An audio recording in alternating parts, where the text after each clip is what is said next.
no one has a high sense of duty and responsibility. I suppose this is why he often looks a little bored when we three are together. Cecily, I'm surprised at you. Mr. Worthing has many troubles in his life. I don't know if inferiority would be out of place in this conversation. You must remember his constant anxiety about the unfortunate young man is whether. I wish Uncle Jack would allow that unfortunate young man, his brother, to come down here sometimes. We might have a good influence over him. In this prison, you certainly would. You know, German and geography and things of that kind influence a man very much. I do not think that even I could use any effect on a character that according to his own purpose and mission is even completely and vacillating. Indeed, I'm not sure that I would desire to acquaint him. I'm not in favor of a smarter maniac pretending bad people and good people at a moment's notice. As a man sows, so let him reap. You must put away his diary, Cecily. I really don't see why you keep a diary at all. I keep a diary in order to enter the wonderful secrets of my life. If I didn't write them down, I should probably forget all about them. Memories, my dear Cecily, is the diary we all carry with us. Yes, but it usually chronicles the things that haven't happened and could have never happened. I believe memory is responsible for nearly all the 3-volume novels that Moody sends us. Do not speak slightingly of the 3-volume novel, Cecily. I will own myself in what it is. Did you really, Miss Prism? How wonderfully clever you are. I hope it did not end happily. I don't like novels that end happily. They depress me so much. The good end happily, the bad unhappily. That is what fiction means. I suppose so. That seems very unfair. And was your novel ever published? Alas, no. The manuscript unfortunately was abandoned. I used to live in the sense of lost and slave. To you, child, these speculations are profitless. But I see dear Dr. Chasuble coming up through the garden. Dr. Chasuble, this is indeed a pleasure. And how are we this morning?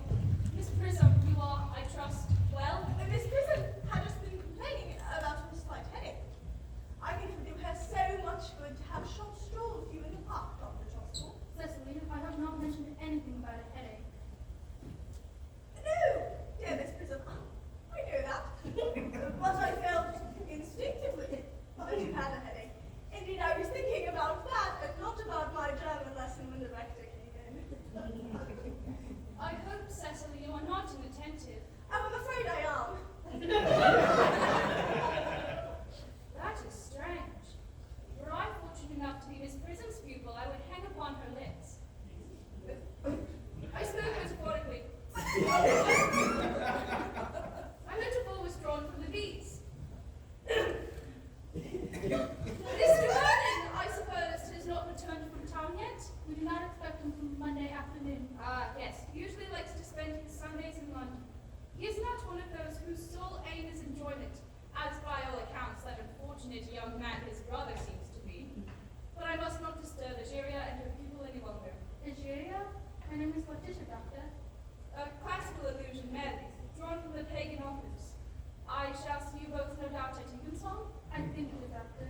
I will have a stroll with you. I find I have a headache after all when I walk my dear friend. With pleasure, Miss Prism, with pleasure. We might go as far as the schools and back. That would be delightful. Cecily, you will read political economy in my absence. The chapter of proposal pay you may omit. It is somewhat too sensational. Even some talent problems have the melodramatic side.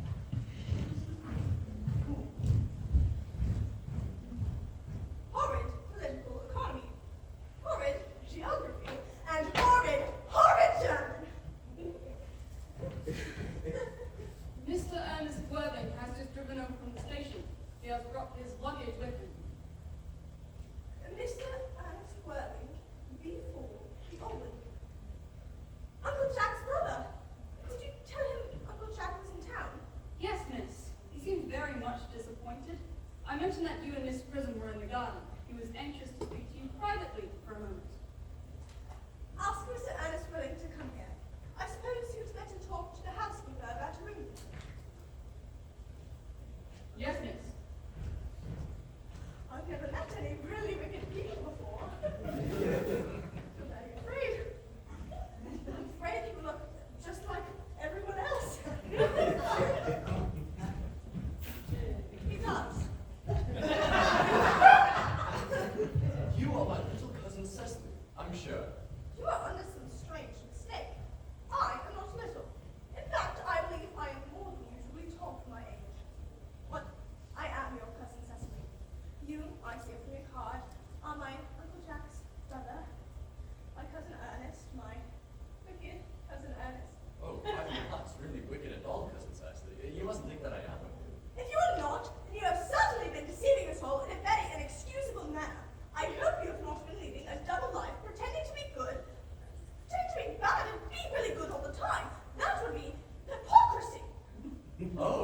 Of course, I have been rather reckless.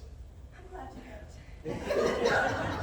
In fact, now that you mention the subject, I've been very bad in my own small way.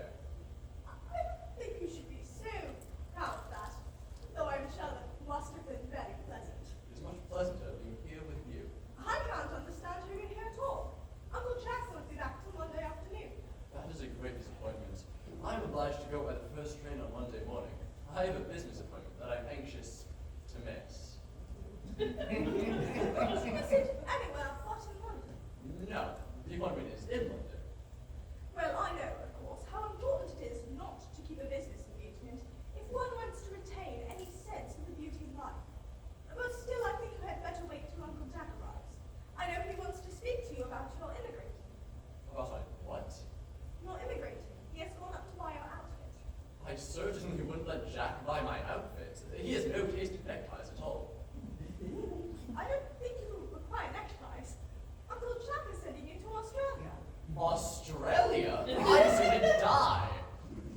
Well, he said at dinner on Wednesday night that you'd have to choose between this world, the next world, or Australia. Oh. Well, the accounts that I've received of Australia and the next world are not particularly encouraging. This world is good enough for me, Cousin Cecily.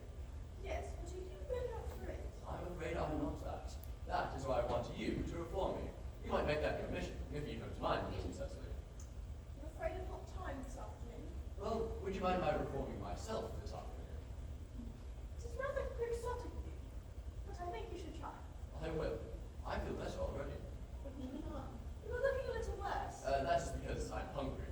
How helpless of me. I should have remembered that when one is going to lead an entirely new life, one requires regular and wholesome meals. Won't you begin? Thank you. Might I have a bottle first? I never have any appetite unless I have a bottle first. Marshalian? No, I do not have a pink rose. Why? Because you are the pink rose, Cousin Cecily. I don't think that it would be right to talk to me like that. Miss Prison never says such things to me. Well, then this prison is a short-sighted old lady.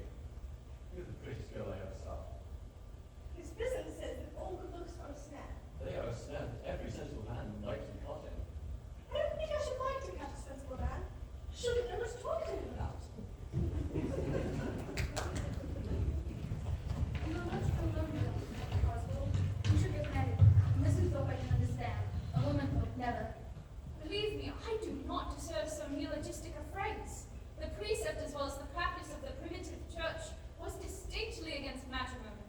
That is obviously the reason why the primitive church has not lasted up to the present day. And you do not seem to realize, dear doctor, that by persistently remaining single, a man converts himself into a permanent public sanctification. Men should be more careful. His very self-conceit can lead their vessels astray. But is a man not equally attractive when married? No married man is ever attractive except to his wife. And often I am told not even to her. That depends on the intellectual sympathies of the woman. But charity can always be depended upon. Lightness can be trusted. Young women are clean. I spoke culturally. Manette felt was wrong concludes. But where is Cecily? Perhaps she followed us to the schools. Mr. Worthing, Mr. Worthing? this is indeed a surprise. We did not look for you till Monday afternoon. I have returned sooner than I expected. Dr. Charles Bull, I hope you are well. Dear Mr. Worthing, I trust your garb of woe does not betoken some terrible calamity. My brother, Was shameful that's an extravagant? dead, Brother Ernest, dead? quite dead. What a lesson for him. I trust he will profit by it. Mr. Worthing, I offer you my sincere condolences. You have at least the consolation of knowing that you are always the most generous and forgiving of brothers. Poor Ernest. He had many faults, but it is a sad, sad blow. Very sad indeed. Were you with him at the end? No, he died abroad, in Paris, in fact. I had a telegram last night with the manager of the Grand Hotel. Was the cause of death mentioned? A severe chill, it seems. As men sow, so shall he reap. Charity, dear Miss Grissom. None of us are perfect.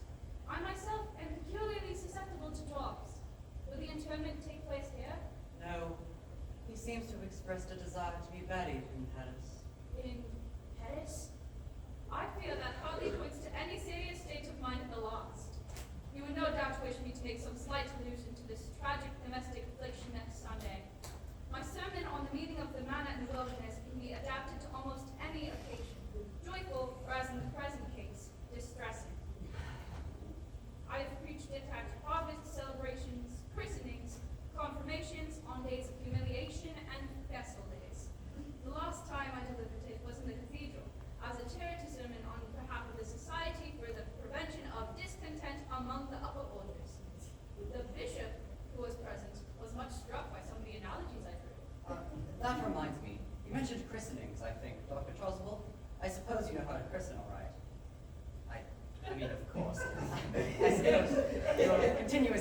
listening, are you not? It is, I regret to say, one of the rector's most constant duties in this parish. I've often spoken to her classes on the subject, but they don't seem to know it virtues. But is there any particular infant in whom you are interested, Mr. Worthing? Your brother was, I believe, unmarried, was he not? Oh, yes. People who live entirely for pleasure usually are. But it is not for any child, dear doctor. No, I'm very fond of children. I would like to be christened myself this afternoon if you have nothing better to do.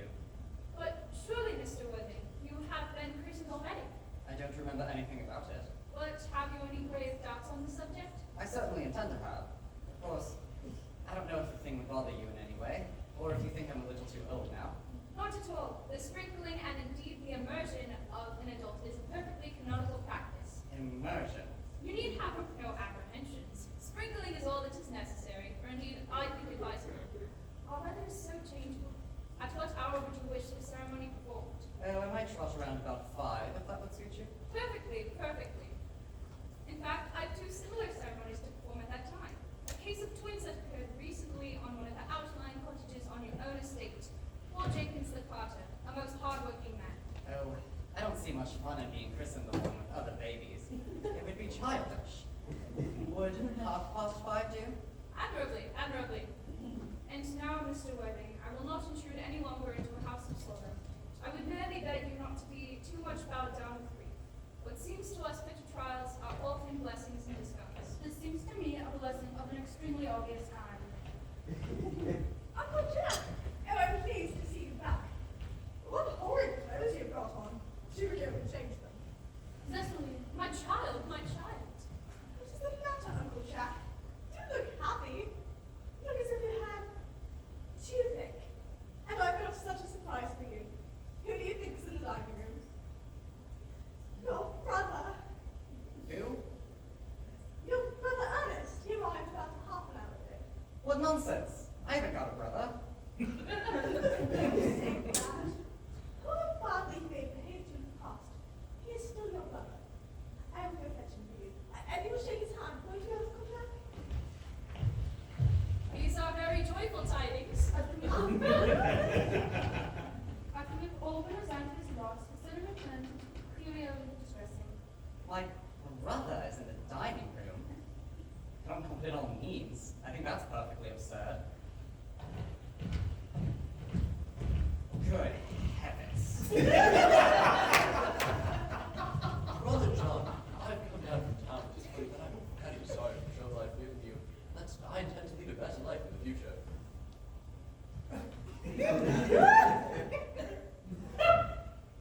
Uncle Jack, you are not going to refuse your own brother's hand. Nothing will induce me to take his hand. I think his coming down here is disgraceful. He knows perfectly well why. Uncle Jack, do be nice. There is some good in everyone. Ernest has just been telling me about his poor invalid friend, Mr. Bunbury. He goes to visit so often. And surely there must be much good in one who is kind to an invalid and leaves the pleasures of London to sit by a bed of pain. Oh, he has been talking about Bunbury, has he? Yes, he told me all about poor Mr. Bunbury and his terrible state of health. Well, I won't have him talk to you about Bunbury or about anything else. It's enough to drive one perfectly frantic. Of course, I admit that the thoughts were all on my side, but I must say that Brother John's coolness to me is peculiarly painful. I expected a more enthusiastic welcome, especially considering it's the first time I've come down here. Uncle Jack, if you don't shake hands with Ernest, I will never forgive you. Never forgive me? Never, never, never. Well, this is the last time I shall ever do it.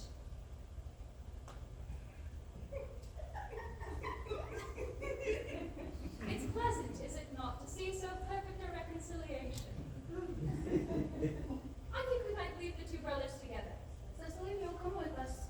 Certainly, Miss Prison. My little task of reconciliation is over. You have done a beautiful action today, dear child. We must not be premature in our judgments. I feel very happy.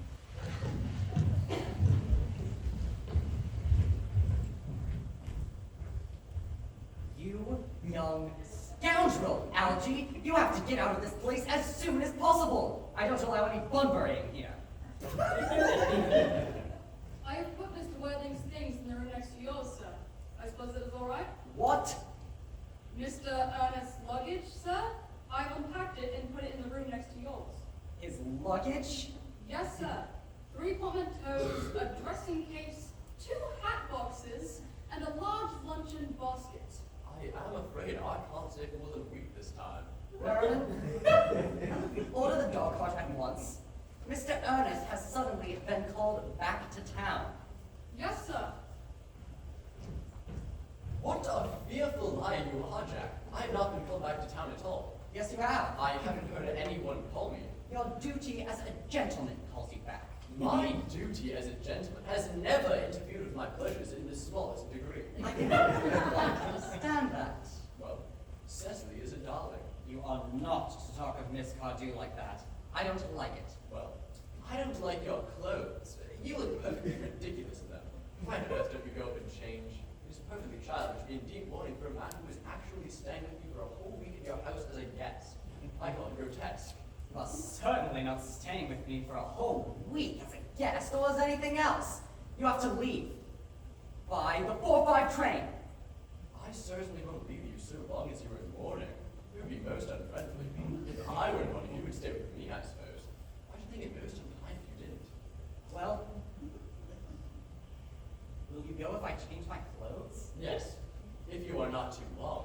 I never saw anybody take so long to dress with such little result. Well, at any rate, that's better than being always as overdressed as you are. If I am occasionally a little overdressed, I make up for it by being immensely overeducated. Your vanity is ridiculous. Your conduct an outrage, and your presence in my garden utterly absurd. However, you've got to catch the 4:05, and I hope you have a pleasant journey back to town. This bunburying, as you call it, has not been a great success for you.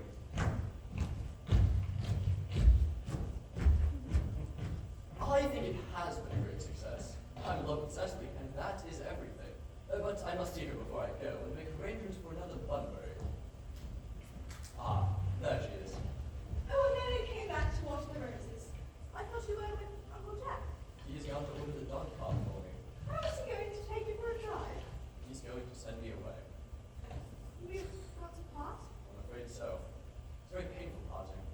It is always painful to part from one whom one has known for a very brief space of time. The absence of old friends one can endure with equanimity. But even a momentary separation from anyone to whom one is just reintroduced is almost unbearable. Thank you.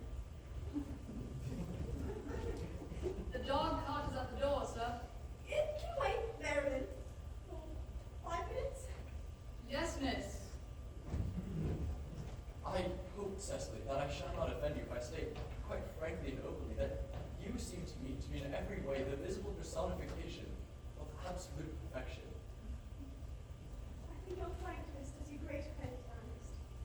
If you will allow me, I will copy your remarks into my diary. Do you really keep a diary? I'd give anything to look at it. May I? Oh no. You see, it is simply a very young girl's record of her own thoughts and impressions, and consequently meant for publication. When it appears in volume form, I hope you will order a copy. Shall I ask? Then stop. I delight in taking down dictation. I have reached absolute perfection. You can go on, I've got ready for more. Oh, don't cough, Ernest. When one is dictating, one should speak fluently and not cough.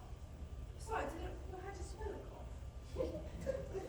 Cecily, ever since I first looked upon your wonderful and incomparable beauty, I've dared to love you wildly, passionately, devotedly, hopelessly.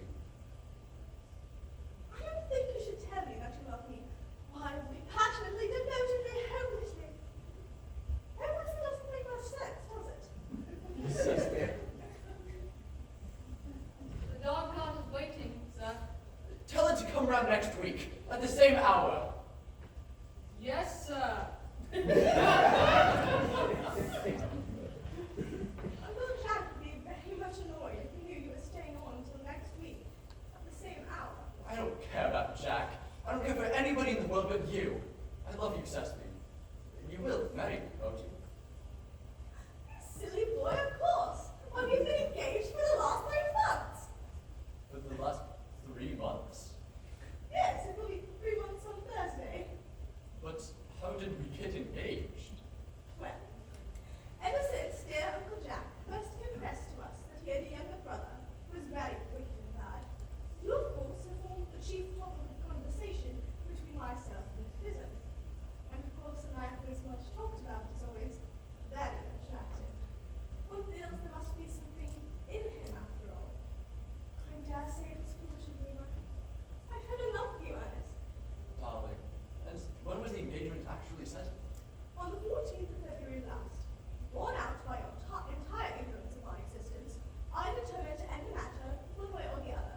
can see the entry if you like.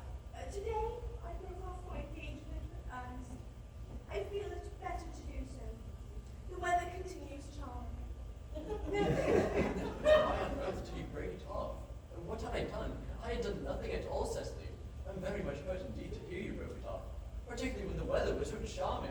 It would hardly have been a really serious engagement if it hadn't been broken off at least once. But I forgave you before the week was out. Perfect angel you are, Cecily. You damn romantic boy. I hope your hair curls naturally, does it? Yes, darling, with a little help from others. I'm so glad. We'll never break up our engagement again, Cecily. I don't think I could break it off now that I've actually met you. Besides, of course, there is the question of your name. Yes, of course. You must not laugh at me, darling, but it has always been a girlish dream of mine to love someone whose name was Earnest. There's something in that name that seems to inspire absolute confidence. I pity any poor-mannered woman whose husband is not called Earnest. But, my dear child, do you mean to say that you could not love me if I had some other name? What name? Oh, any name you like. Algernon, for instance. But I don't like the name Algernon. Oh, my own dear, sweet, loving little Cecily. I really can't see why you should reject the name of Algernon. It is not at all a bad name. In fact, it is rather an aristocratic name. Half the chaps who get to the bankruptcy court are called Algernon. But, seriously, Cecily, if my name was Algernon, couldn't you love me? I might respect you, Ernest. I might admire your character, but I fear that I should not be able to give you my undivided attention. Cecily, your rector here is, I suppose, thoroughly experienced in the practice of all the rites and ceremonies of the church. Oh yes, Dr. Chasuble is the most learned man. He has never written a single book, so you can imagine how much he knows. I must see you at once on a most important christening. On most important business. Oh, I shan't be away for more than half an hour.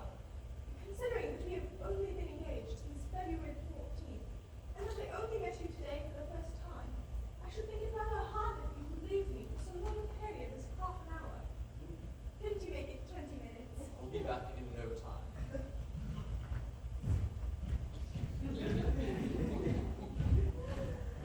What an impetuous boy he is. I like his hat so much. I must enter his proposal in my diary. A Miss Fairfax has just called to see Mr. Worthing on very important business, Miss Fairfax states. Is it Mr. Worthing in the library? Mr. Worthing went over in the direction of the rectory some time ago. Pray ask the lady to come out here. Mr. Worthing is sure to be back soon. And you can redeem. Yes, miss. Miss Fairfax. I suppose you're familiar with elderly women who are associated with Uncle Jack and some of his philanthropic work in London. I don't like women who are associated with philanthropic work. I think it's a very bored of me. Miss Fairfax. Pray, let me introduce myself to you. My name is Cecily Cardew. Cecily Cardew. What a very sweet name. Something tells me that we are going to be great friends. I like you already more than I can say. My first impressions of people are never wrong. How nice of you to like me so much after such a comparatively short time. Pray, sit down. I may call you Cecily, may I not? With pleasure, And you will always call me Gwendolyn, won't you? if you wish. And that is all quite settled, is it not? I hope so.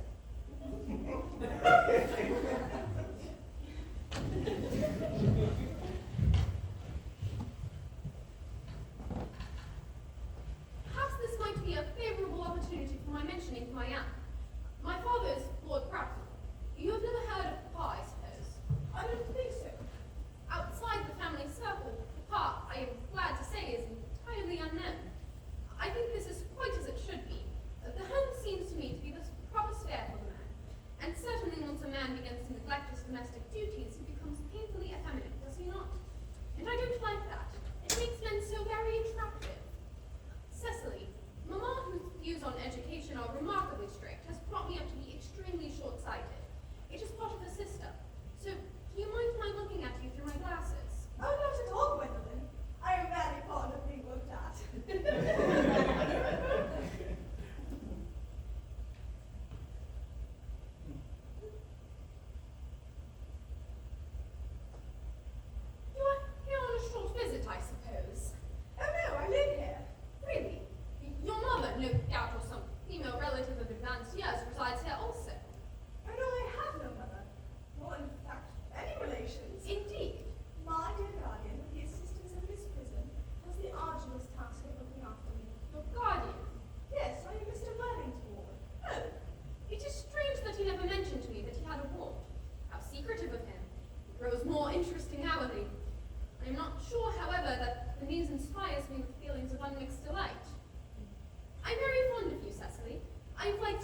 since I met you, but I am bound to state that now that I know that you are Mr. Worthing's ward, I cannot help expressing the wish you were, well, just a little older than you seem to be, not quite so very alluring in appearance.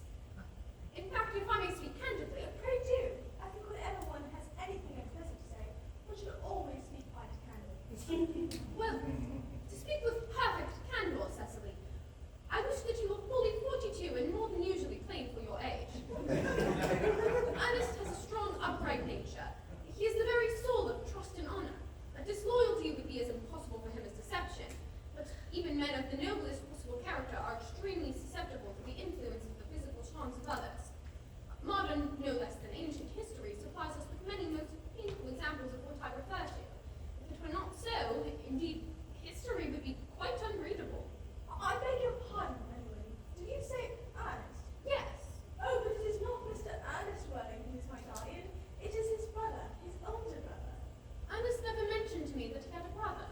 I am sorry to say that they have not been on good terms for a long time. Ah, that accounts for it. And now that I think of it, I have never heard any man mention his brother. The subject seems distasteful to most men. Cecily, you have lifted a load from my mind. I was growing almost anxious. It would have been terrible if any cloud had come across a friendship like ours, would it not? Of course, you are quite sure that it is not Mr. Ernest Worthing who is your guardian. Quite sure. In fact, I'm going to be his. I beg your pardon. Dearest Gwendolyn, there is no reason why I should make a secret of it to you. Our little country newspaper is sure to chronicle the fact next week. Mr. Ernest Worthing and I are engaged to be married. My darling Cecily, I think there must be some slight error. Mr. Ernest Worthing is engaged to me. The announcement will appear in the Morning Post on Saturday at the latest. I'm afraid you must be under some misconception. Ernest proposed to me exactly 10 minutes ago. It is very curious, for he asked me to be his wife yesterday afternoon at 5:30. If you would care to verify the incident, pray do so. I never travel without my diary, but one should always have something sensational to read on the train. I'm so sorry, dear Cecily, if it is any disappointment to you, but I am afraid I have the prior claim. It would distress me more than I can tell you, dear Gwendolyn, if it caused you any mental or physical anguish. But I feel bound to point out that since Ernest proposed to you, he has clearly changed his mind. If the poor fellow has been entrapped by any foolish promise, I shall consider it my duty to rescue him at once, and with a firm hand. Whatever unfortunate entanglement my dear boy may have got into, I will never reproach him with it after we are married. Do you allude to me, Miss Cardew, as an entanglement? You are presumptuous. On an occasion of this kind, it becomes more than a moral duty to speak one's mind. It becomes a pleasure.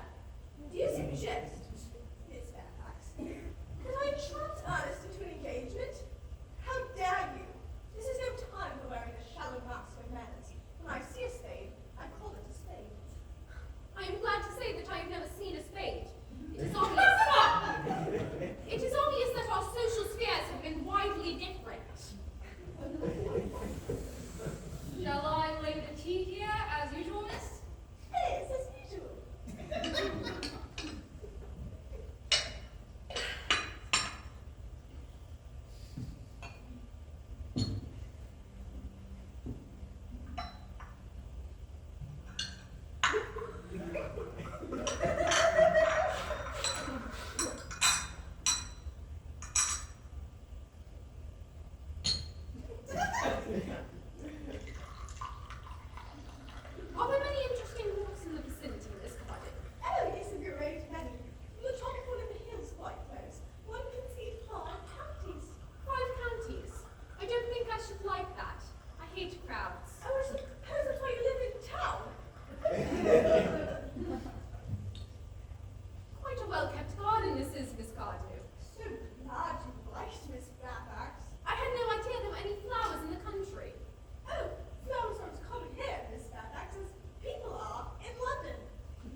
filled my cup with lumps of sugar, and though I asked most distinctly for bread and butter, you have given me cake.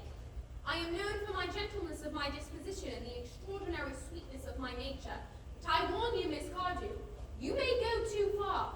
To save my poor, innocent, trusting boy from the machinations of any other girl, there are no lengths to which I would not go. From the moment I saw you, I distrusted you. I felt that you were false and deceitful. I am never deceived in such manners. My first impressions of people are invariably right. It seems to me, Miss Fairfax, that I am trespassing on your valuable time. No doubt you have many other calls of a similar nature to make in the neighborhood. Ernest, my own Ernest. Gwendolyn, darling. A moment. May I ask if you are engaged to be married to this young lady? Dear little Cecily, of course not. What could have put such an idea into your pretty little head? Thank you. You may. I knew there must be some misunderstanding, Miss Fairfax. The gentleman whose arm is presently round your waist is my guardian. This is Mr. John Worthing. I beg your pardon. This is Uncle Jack. Jack! No! Here comes Ernest. My own love. A moment, Ernest. May I ask you, are you engaged to be married to this young lady? To what young lady? Good heavens, Gwendolyn. Yes, to good heavens, Gwendolyn! I mean, to Gwendolyn. Of course not. What could have put such an idea into your pretty little head? Thank you. Good I felt there was some slight error, Miss Cardew. The gentleman who was now embracing you is my cousin, Mr. Algernon Moncrief.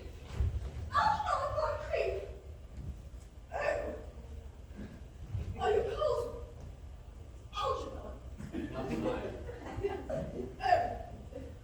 Is your name really John? I could deny it if I liked. I could deny anything if I liked. But my name certainly is John. It has been John for years. Gross deception has been practiced on both of us. My poor wounded Cecily. My sweet woman Gwendolyn. A very sister, will you not?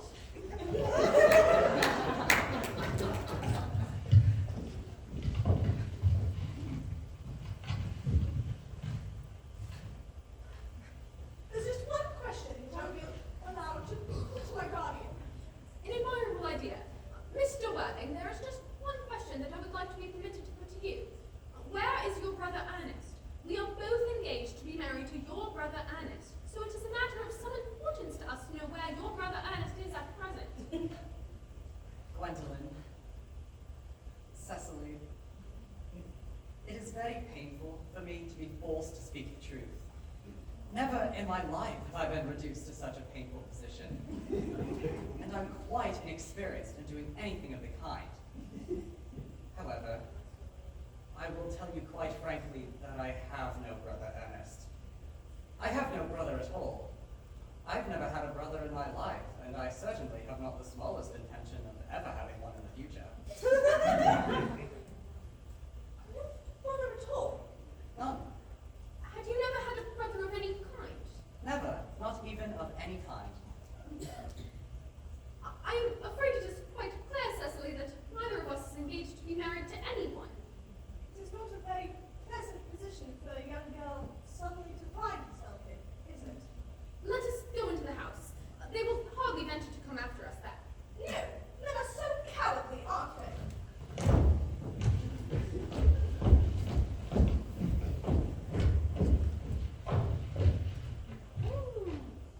This ghastly state of things is what you call bunburying, I suppose. Yes, and what a perfectly wonderful Bunbury it is.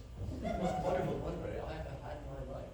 Well, no right whatsoever to Bunbury here.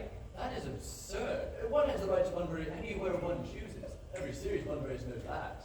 Serious Bunburyist. Good heavens. Well, one must be serious about something if one wants to have any amusements in life. I happen to be serious about Bunbury. Want to know if you're serious about it? I have the remotest idea about everything I should fancy. You have such an absolutely trivial nature. Well, the only satisfaction I have in the whole of this wretched business is that your friend Bunbury is quite exploded. Do you want to be able to run down to the country quite so often as you used to, dear Algie? And a very good thing, too. Your brother is a little off color, isn't he, dear Jack? You were able to disappear to London quite so often as your wicked custom was. And not a bad thing either. As for your conduct toward Miss Cardew, I must say that your taking in a sweet, simple, innocent girl like that is quite inexcusable. To say nothing of the fact that she is my ward. I can see no possible defense at all for your deceiving a brilliant, clever, thoroughly experienced young lady like Miss Fairfax. To say nothing of the fact that she is my cousin. I wanted to be engaged to Gwendolyn. That is all. I love her. Well, I simply wanted to be engaged to Cecily. I adore her. There's certainly no chance of you marrying Miss Cardew. Well, I don't think there's much likelihood, Jack, of you and Miss Fairfax being united. Well, that's no business of yours. If it were my business, I wouldn't talk about it. It's very vulgar to talk about one's own business. Only people like stockbrokers do that, and then merely at dinner parties.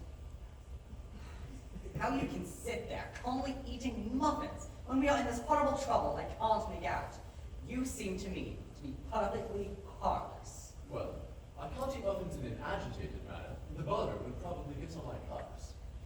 One should always eat muffins quite calmly. It is the only way to eat them. I say it's perfectly heartless eating muffins at all, under the circumstances. When I am in trouble, eating is the only thing that consoles me. Indeed, when I am in really great trouble, as anyone who knows me intimately would tell you, I refuse everything except food and drink. At the present moment, I'm eating muffins because I am unhappy. Besides, I'm particularly fond of muffins. Well, there's no reason why you should eat them all in a greedy way. I wish you would have the tea cake instead. I don't like tea cake. Good heavens! I suppose a man may eat his own muffins in his own garden. But you have just said it was perfectly heartless to eat muffins. I said it was perfectly heartless of you, under the circumstances. That is a very different thing. That may be, but the muffins are the same.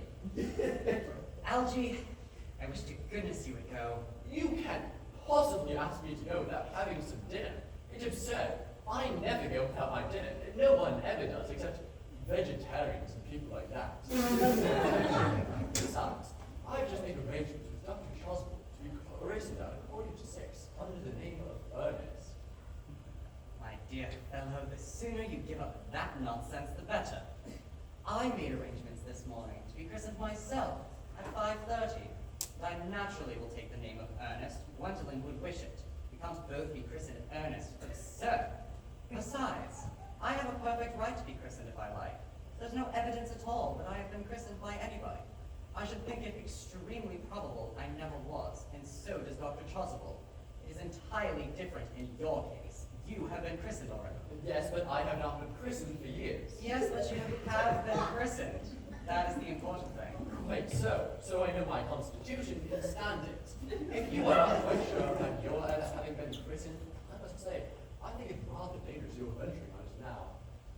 You can hardly have forgotten that someone very closely connected with you was very nearly carried off this week in Paris by a severe chill. You said yourself that a severe chill is not hereditary. It used to be, I know. But I dare say it is now. Besides, though, it is wonderful improvements in things. That is nonsense, Algie. You never talk anything but nonsense. Jack, you are at the muffins again. I wish you wouldn't. There are only 2 left. I told you I was particularly fond of muffins. But I hate tea cake. Why on earth, then, do you allow it to be served up for your guests? What ideas have you of hospitality? Algernon, I have already told you to go. Why won't you go? I haven't quite finished my tea yet. And there is still 1 muffin left.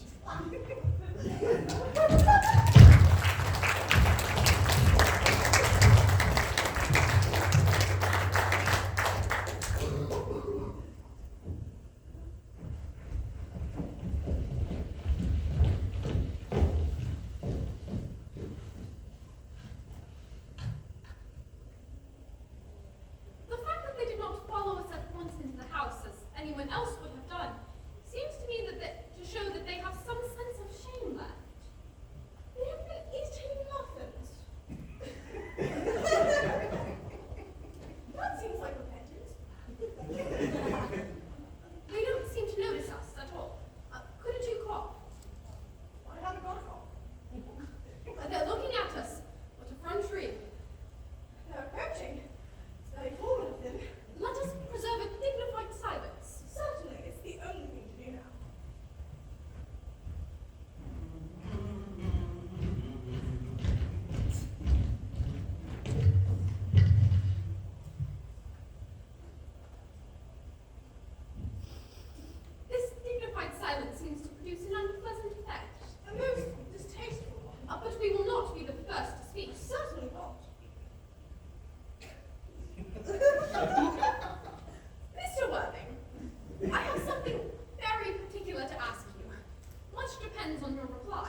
you doubt it, Miss Fairfax? I have the gravest doubts upon the subject, but I intend to crush them. This is not a moment for German skepticism. Their explanations appear to be quite satisfactory, especially Mr. Worthing's. It seems to me to have a stamp of truth upon it. I am more than content with what Mr. Moncrief said. His voice alone inspires one with absolute credulity. Then you think we should forgive them? Yes, I mean no. True. I had forgotten there are principles at stake that one cannot surrender. Which of us should tell them? This is not a pleasant one. This task is not a pleasant one. We not both speak at the same time. An excellent idea. I nearly always speak at the same time as other people. Will you take the time for me? Certainly. Your Christian names are still an insuperable barrier, that is all. Is that all? But we are going to be christened this afternoon. For my sake, you are prepared to do this terrible thing. I am. To please me, be ready to face this dreadful ordeal. I am. How absurd to talk of the equality of the sexes. Where questions of self-sacrifice are concerned, men are infinitely beyond us. We are. They have moments of physical courage of which we women know absolutely nothing. Darling.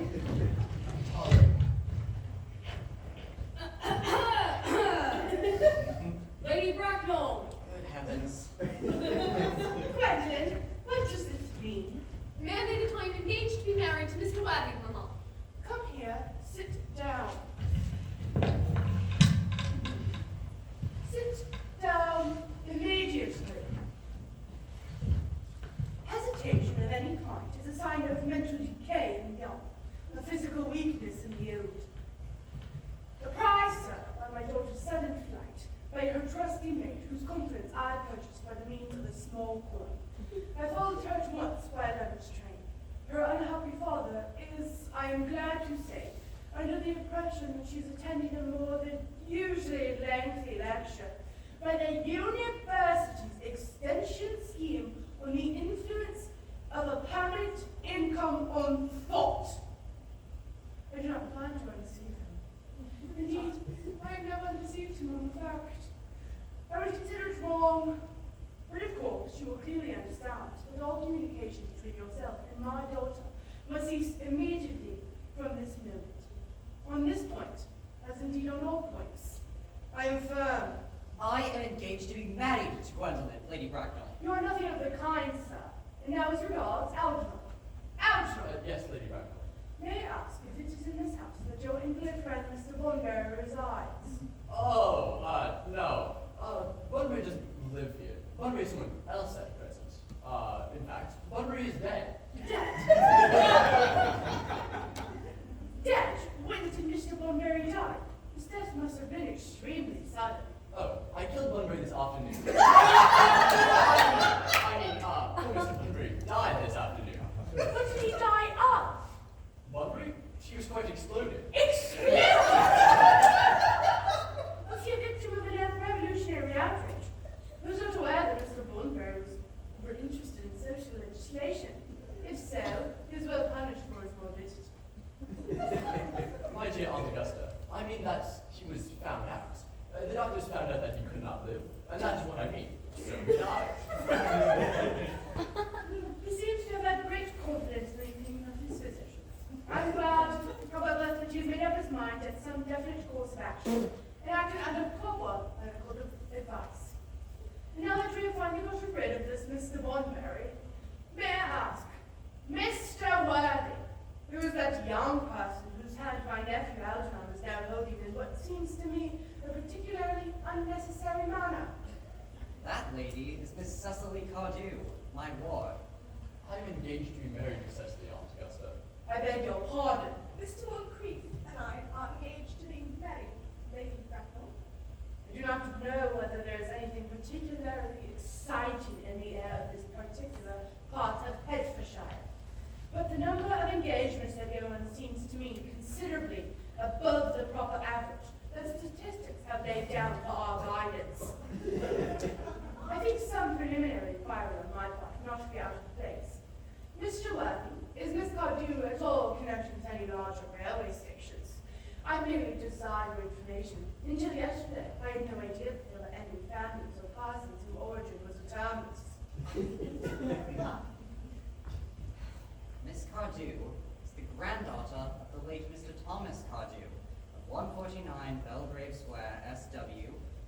Grace Park, Dorking, Surrey, and the Spore in Fifeshire, NB. That sounds not unsatisfactory. 3 addresses always inspires confidence, even in tradesmen. But what proof do I have of their authenticity? I have carefully preserved the court guides of the period. They are open to your inspection, Lady Bracknell. I've known strange errors in that publication. Miss Cardew's family solicitors are Messrs. Markby, and Markby. Markby, a firm of the very highest position in their profession. Indeed, I am told that one of Mr. Markby's is occasionally to be seen at dinner parties. So far, I am satisfied. How extremely kind of you, Lady Bracknell. I have also in my possession, you will be pleased to hear, certificates of Miss Cardew's birth, baptism, whooping cough, registration, vaccination, confirmation, and the measles, both the German and English variety. Oh, but I forgot with incident. I see, though. Perhaps somewhat too exciting for a young girl. I'm not myself in favor of premature experiences. Gwendolyn, the time approaches for our departure. We have not a moment to lose. As a matter of fact, Mr. Weather, I had better ask if Miss Cardew has any little fortune. Oh, about £130,000 in the funds. That is all. Good day, Lady Bracknell. So pleased to have seen you. Mr. Weather, a moment. £130,000. And in funds. Miss Cardew seems to me the most attractive young lady now that I look at her. Few girls of the present day have any really solid qualities. Any of these qualities that last and improve with time. We live, I regret to say, in an age of surfaces. Stand up, dear. Pretty child, your dress is sadly simple, and your hair seems almost as nature might have left it. But we can soon alter all that. A thoroughly experienced French maid produces a really marvelous result in a brief space of time. I remember recommending one to a young Lady Lansing, and after 3 months, her own husband didn't know her. And after 6 months, nobody knew her. Kindly turn around, sweet child. No, side view is what I want. Yes, quite as I expected. There are distinct social possibilities in your profile. The 2 weak points in our age is influence of principle and influence of profile. The chin is a little higher, dear. Style largely depends on the way the chin is worn. They are worn very high at present. Algernon, Yes, Auntie Esther? there are distinct possibilities in Miss Carter's profile. Cecily is the sweetest, dearest, prettiest girl in the whole world. And I don't care 2 tuppence about social possibilities. Never speak disrespectfully of society, Algernon. The only people who can't get in do not. Dear child, of course you know that Algernon has nothing but his debts to depend upon. But I do not approve of mercenary marriages. When I married Lord Bracknell, I had no fortune of any kind. But I never dreamed of that for a moment that other dowry had to stand in my way. Well, I suppose I must give my consent. Thank you, Auntie Esther. Cecily, you may kiss me. Thank you, Lady Bracknell. You may also address me as Aunt Augusta for the future. Thank you, Aunt Augusta. The marriage, I think, had better take place quite soon. Thank you, Auntie Esther. Thank you, Aunt Augusta. To speak frankly, I'm not in favor of long engagements. They give the people the opportunity of finding out each other's character before marriage. Which I think is never advisable. I beg your pardon for interrupting you, Lady Bracknell, but this engagement is quite out of the question. I am Miss Cardew's guardian, and she cannot marry without my consent until she comes of age. That consent I absolutely decline to give. Upon what grounds, may I ask?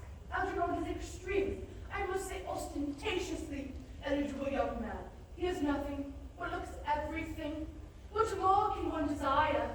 It pains me very much to have to speak frankly to you, Lady Bracknell, about your nephew. But the fact is that I do not approve at all of his moral character.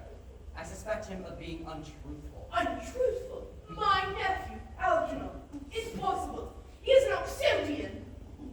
I fear there can be no possible doubt about the matter. This afternoon, during my temporary absence in London on an important question of romance, He obtained admission to my house under the false pretense of being my brother, and under an assumed name, he drank, I've just been informed by my butler, an entire pint of my Pierre Jouet Brut 89 wine I was specifically reserving for myself. Continuing his disgraceful deception, he succeeded in the course of the afternoon in alienating the affections of my only ward.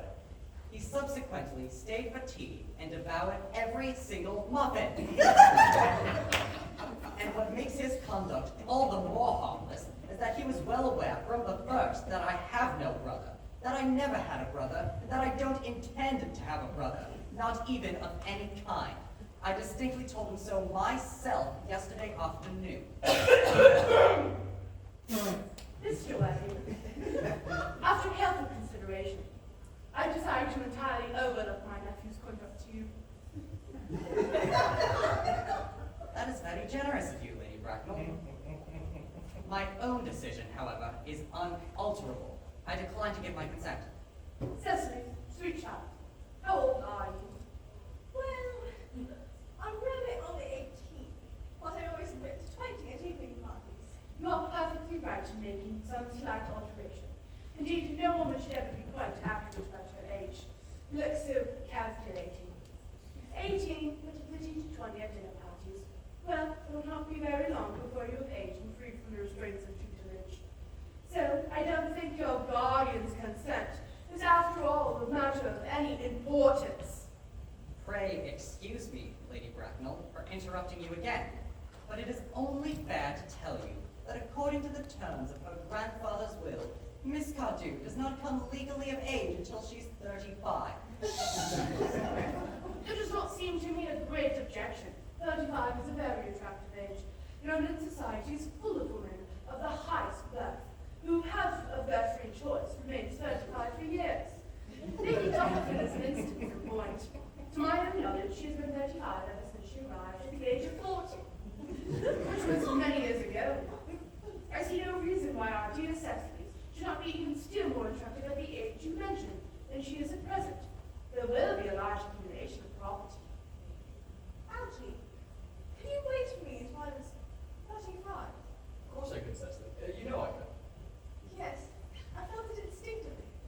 But I couldn't wait all that time. I hate waiting even 5 minutes for anybody. It always makes me rather cross. I'm not punctual myself, I know. But I do like punctuality in others, and waiting, even to be married, is quite out of the question. Then what's to be done, Cecily? I don't know, Mr. Moncrief. My dear Mr. Webb, as Miss Cardew states positively, that she cannot wait until she is 35. The remark which I'm bound to say seems to me to show a somewhat impatient nature. I beg you to reconsider. But my dear Lady Bracknell, the matter is entirely in your own hands. The moment you consent to my marriage with Gwendolen, I will gladly allow your nephew to form an alliance with my ward. You must be quite aware that what you propose is out of the question. Then a passionate celibacy is all any of us can look forward to. That is not the destiny I propose for Gwendolen. Algernon, of course, can make a decision for himself. Come, dear, we've already missed 5, if not 6 trains. To miss any more might expose us to comment on the platform. Everything is quite ready for the christenings. The Christmas.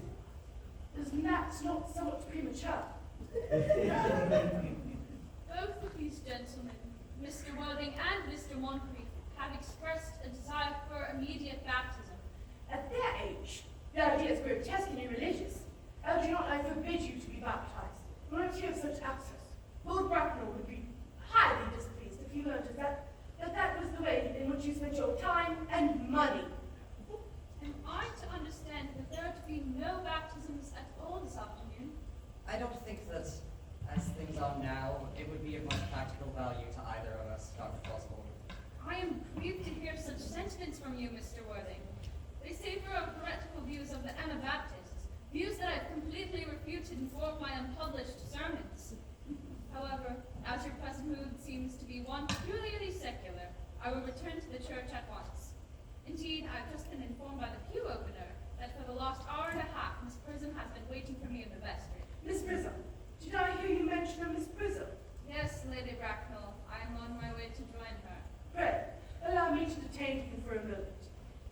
matter may prove to be one of vital importance to Lord Bracknell and myself. This is Miss Prism, a female of repellent aspect, remotely connected with education. She is the most cultivated of ladies and the very picture of respectability. It is obviously the same person. May I ask, what position she holds in your household? I am a celibate, madam. Miss Prism, Lady Bracknell, has been for the last 3 years Miss Cardew's esteemed governess and valued companion. In spite of what I hear of her, I must see her at once. Let her be sent for. She approaches. She is nigh. I told you to expect me in the vestry, the cannon. I've been waiting for you there for an hour and 3 minutes. Prism! Prism, look at me, Miss Prism! Prism, where is that baby? 28 years ago, Prism, you left Lord Bracknell's house, number 104, Upper Grosvenor Street, in charge of a preambulator that contained a baby of the male sex. You never returned. A few weeks later, though, the elaborate investigations of the Metropolitan Police, the preambulator was discovered at a minute standing by itself in a remote corner of Bayswater. It contained the manuscript of a 3-volume novel of more than usually lengthy sentimentality. But the baby was not there. Prism, where is that baby? Lady Bracknell, I know it's a shame, but I do not know. I only wish I did. The plain fact is the case I use. On the morning of the day you mentioned, a day that is forever branded in my memory, I prepared as usual to take the baby out to anywhere. I am told she was in some old, capacious handbag in which I had intended to place my manuscript of work of fiction that I had written in my new art upside out. In a moment of mental obstruction, for which I can never forgive myself, I deposited the manuscript in the box and empties the paper in the handbag. But where did you deposit the handbag? Do not ask me, Mr. Worthing. Miss Prism, this is a matter of no small importance to me. I insist on knowing where you deposited the handbag that contained that infant. I left it in the book of one of the larger railway stations in London. What railway station? Victoria, quite mine. I must retire to my room for a moment. Gwendolyn, wait here for me. If you are not too long, I will wait here for you all my life. What do you think this means, Lady Bracknell? I do not even suspect Dr. Trustful, and he'd hardly tell you that families of high position, strange coincidences are not supposed to occur. They are hardly considered the thing. Your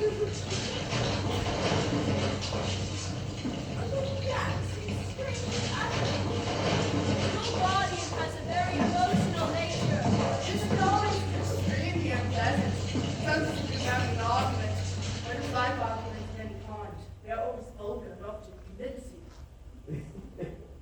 It has stopped now. I wish you'd arrive at some conclusion. This suspense is terrible. I hope it will last.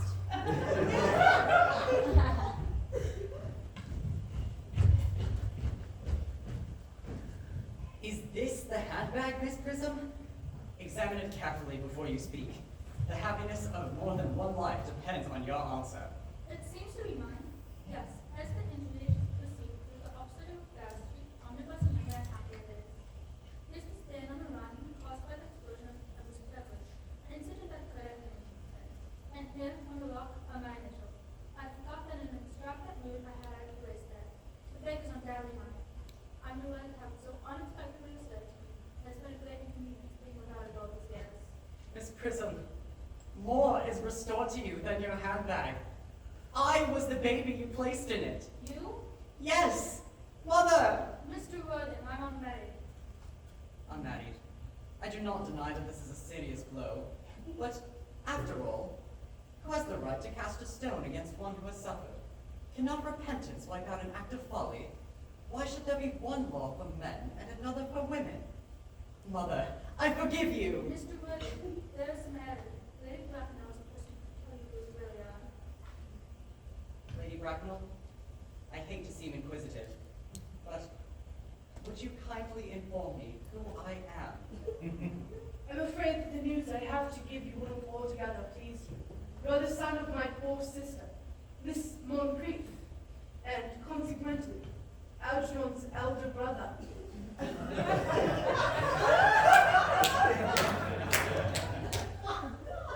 Algy's elder brother? Then I have got a brother after all. I knew I had a brother. I always said I had a brother. Cecily, how could you have ever doubted that I had a brother? Dr. Chasuble, my unfortunate brother. Miss Prism, my unfortunate brother. Gwendolyn, my unfortunate brother. You young scoundrel, Algy, you will have to treat me with more respect in the future. You have never behaved to me like a brother in all your life. Well, not till today, old boy, I admit. I did my best, however, though I was out of practice. My own. What own are you? What is your Christian name now that you have become someone else? Good heavens, I quite forgot that point. Your decision on the subject of my name is irrevocable, I suppose. I never changed, except in my affections. Then the question had better be cleared up at once. Aunt Augusta, a moment. At the time when Miss Prism left me in the handbag, had I been christened already? Every luxury that money could buy, including christening, had been lavished on you by your fond and doting parents. Then I was christened. That is settled. Now, what name was I given? Let me know the worst. Being the eldest son, you were naturally christened after your father. Yes, but what was my father's Christian name? I cannot at the present moment recall what the general's Christian name is, but I have no doubt you have one. He was eccentric, I admit, but unrelated, and that was a result of Indian climate and marriage and indigestion and other things of that kind. Algy, can't you recollect what our father's Christian name was?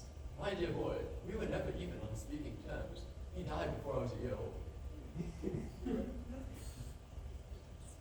His name would appear in the army records of the period, I suppose, Aunt Augusta?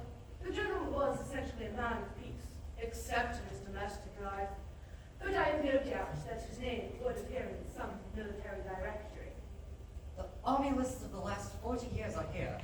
These delightful records should have been my constant study. M. Generals. Malum, Marksbum, Magley.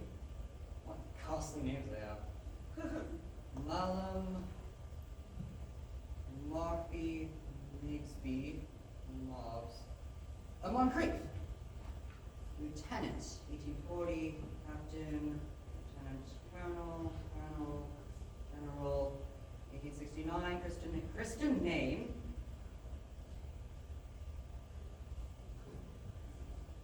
Earnest John.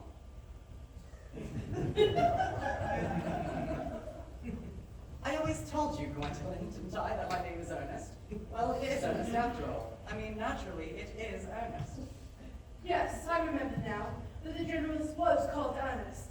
I knew I had some reason for dislike in the name. Ernest, my own Ernest. I felt from the first that you could have no other name. Gwendolyn, it is a terrible thing for a man to find out suddenly that all his life he has been speaking nothing but the truth. Can you ever forgive me? I can, for I feel that you are sure to change. My own one.